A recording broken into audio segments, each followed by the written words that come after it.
Please যাও যাও সোনিয়া, চলে যান। যাও। যে দৃশ্যের কারণে ডুবেছে শাকিব খানের প্রিন্স সিনেমাটি। শাকিব খানের বহুল আলোচিত সিনেমা প্রিন্স সিনেমা মুক্তির পর থেকেই দর্শকদের প্রত্যাশা পূরণে ব্যর্থ হয়েছে বলে আলোচনা চলছে।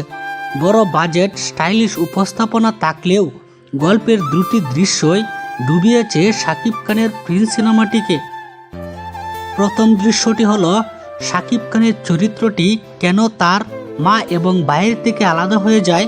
এই গুরুত্বপূর্ণ জায়গাটিতে কোনো শক্ত ব্যাখ্যা বা আবেগঘন উপস্থাপনা নেই, ফলে দর্শকরা চরিত্রটির সঙ্গে সংযোগ তৈরি করতে পারেনি।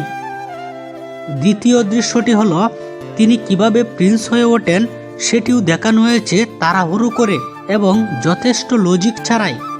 এতে গল্পের বিশ্বাসযোগ্যতা অনেকটাই কমে গেছে। অন্যদিকে তাসনিয়া পারিনের উপস্থিতি নিয়েও প্রশ্ন উঠেছে। অনেক দর্শকদের মতে তার চরিত্রটি গল্পের তেমন প্রভাব ফেলতে পারেনি, তার কেমিস্ট্রিও প্রত্যাশা মতো জমেনি।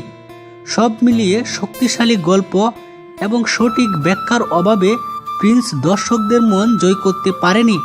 বিশেষ করে এই দুটি দৃশ্যই সিনেমাটিকে পিছিয়ে দিয়েছে অনেকটাই।